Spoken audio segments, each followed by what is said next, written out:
है राजा। आजा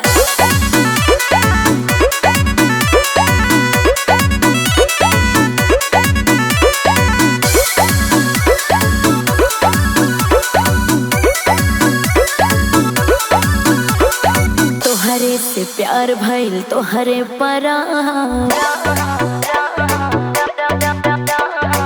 I love you नहीं दूसरा के कहा तोहरे से प्यार भइल तोहरे परा आई लव यू नहीं दूसरा के कहा और करवा लगाला सावरिया तोहरा बिना जियरा मंदा है लव करना लड़कियों का धंधा है लव करना लड़कियों का धंधा है बाकी प्यार में मजनुआ अंधा है लव करना लड़कियों का धंधा है बाकी प्यार में मजनुआ अंधा है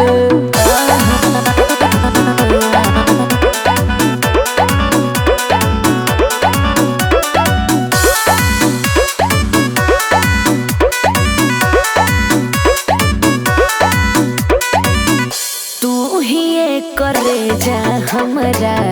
दिल में बसल बाड़ा भहिनी दीवानी जब से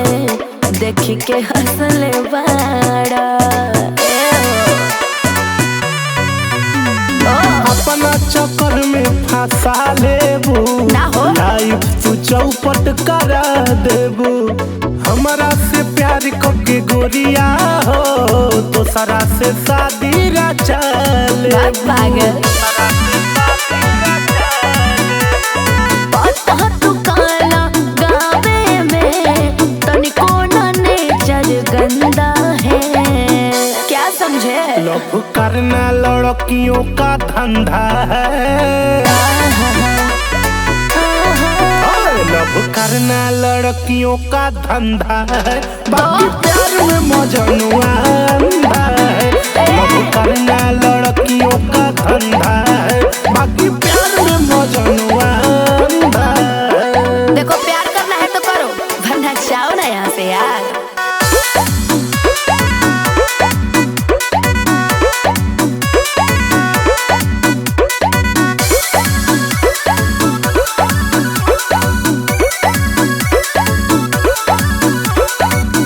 सब लड़के के लेखा होली ना ये जान हो